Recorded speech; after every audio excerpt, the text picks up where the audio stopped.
The Song of How to Gain Happiness and Avoid Suffering by Jetson Milarepa from the collection of the 100,000 Songs of Milarepa by Garma C. Chang.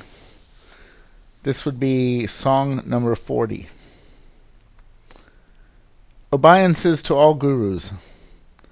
At the feast held for Rachungpa on his return from India by the patrons and disciples of Red Rock and Bunto, Jetson Milarepa prophesied the coming of the precious Gampopa.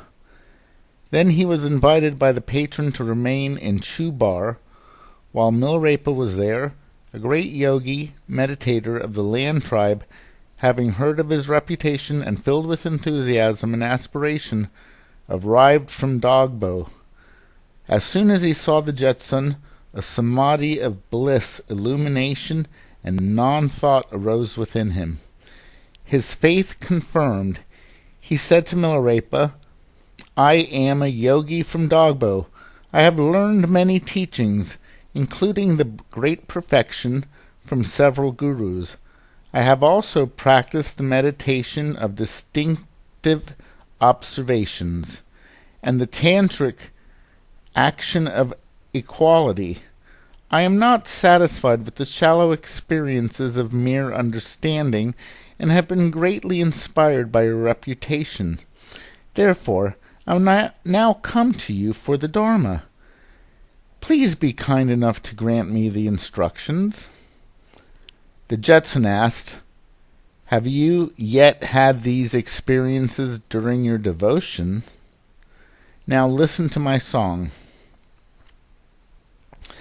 Have you missed the holy Guru's pith instructions because of mere verbal knowledge? Have you missed the profound distinct wisdom because of your two clingings? Have you lost the view of profound insight because of hindrances of delusion? In practicing the meditation of no perception, have you fallen into the pitfall of forms? In practicing the action of equality, have you gone astray through the indulgence and skepticism? Have you failed to understand that nirvana's fruit is found within yourself? Have you thought the false experiences contrary to the sayings of the Tantras to be genuine and sound? Have you missed the intrinsically void mind essence by obstructing it with artificial thought? When you practiced yoga in solitude, were you misled by demons in disguise? As a potter turns his wheel, the forces of ignorance turn one over in samsara. The yogi replied, "It is true that I have been like that. Now please initiate and instruct me in order to correct these faults." Milarepa granted his request and set him to meditate. After some time, the yogi, now called Lamgam-repa, was still unable to get rid of his attachment to virtues, still thinking them to be concrete and with definite form. Many wandering thoughts rose in his mind, so that he could not free it. He had an urge to visit the town, and so forth. Milarepa was fully aware of this, so when Lamgam-repa came to report his experience and progress, he said, "Lamgam, you should not cling to the formality of virtuous deeds, but try to subdue your wandering thoughts about going to the town, and concentrate on your meditation. Otherwise, you can never free yourself from the three realms of samsara. Take heed of these things." Then Milarepa sang, "For him who keeps the tradition of the lineage, all errors vanish in the ultimate. All things come with ease at the right time. He who acts like this is a true yogi. In the practice of Mahamudra, there is no room for thinking with a clinging mind. When realization of the state beyond play words arises, there is no need to chant or to keep the rules. Yogis wandering in towns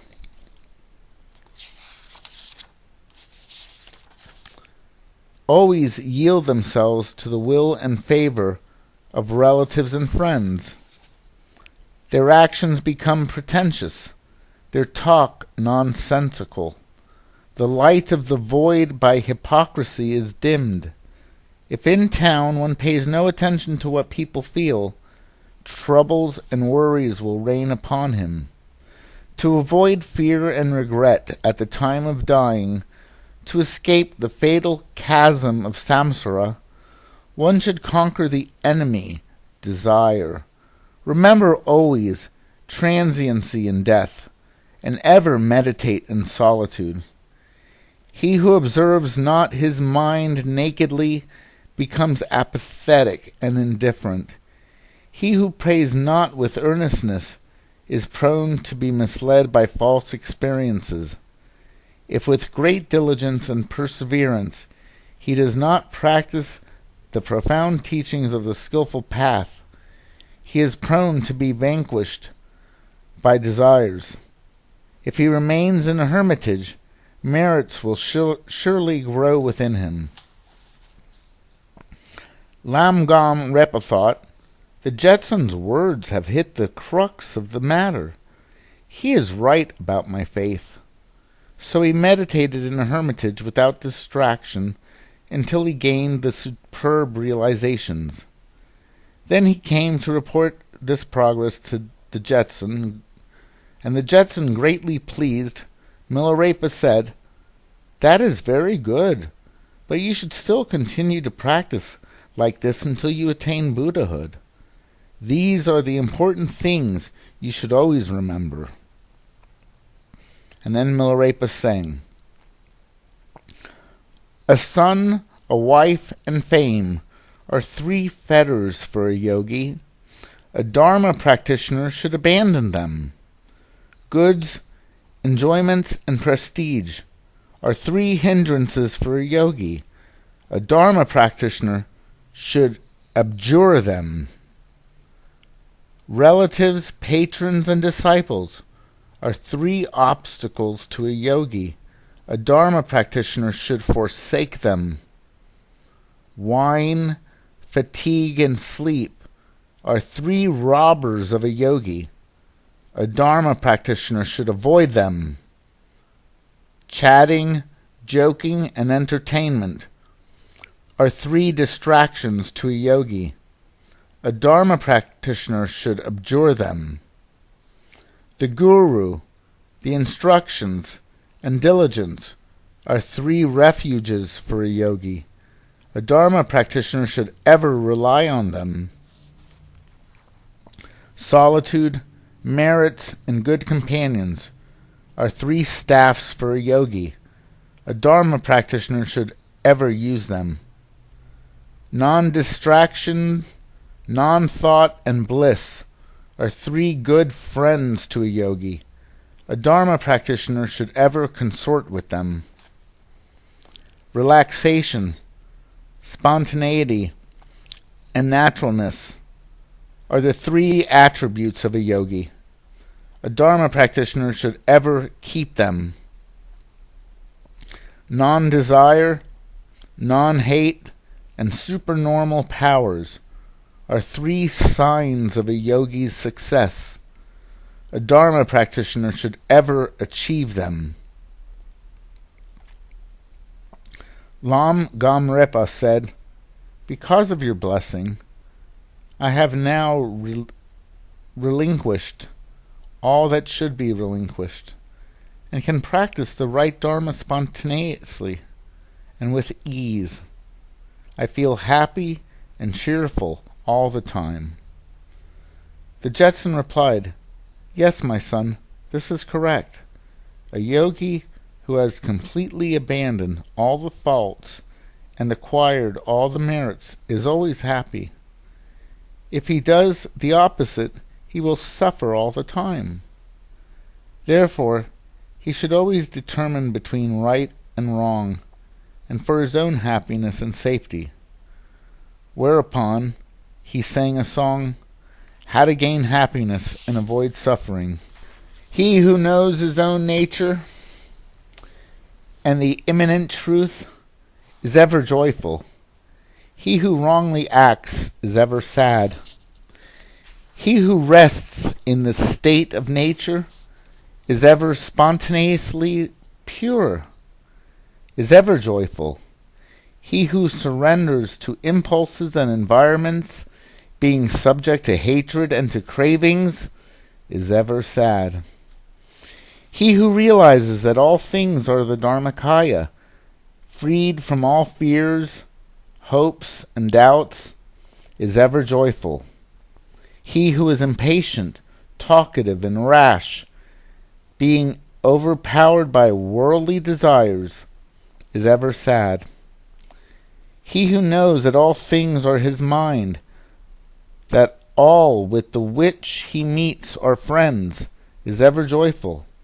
He who squanders his life away, carrying remorse to his grave, is ever sad. He who has a thorough realization, at ease in the self-sustaining reality, is ever joyful. He who is enslaved by his desires, insatiable and always longing, is ever sad. He who is freed from all forms without effort, always immersed in the experience, is ever joyful. He who merely follows words, unseeing of the mind, is ever sad. He who renounces all worldly things, free from worry and consideration, is ever joyful. A Buddhist who measures and stores up grain, cherishing the women and relatives he loves, is ever sad. A yogi who discards all worldly ties, realizing all is magic and illusion, is ever joyful. He who diverts himself, taxing his body and mind with sensuality, is ever sad. A yogi who rides the horse of diligence towards the land of liberation is ever joyful. He who is weighted with a stone that pulls him to the bottom of samsara is ever sad. He who avoids misunderstandings, amused at the play of his own mind, is ever joyful. He who has sworn to practice Dharma, but indulges in sinful deeds, is ever sad. He who has done away with fears and hopes and doubts, perpetually absorbed in the state of origin, is ever joyful.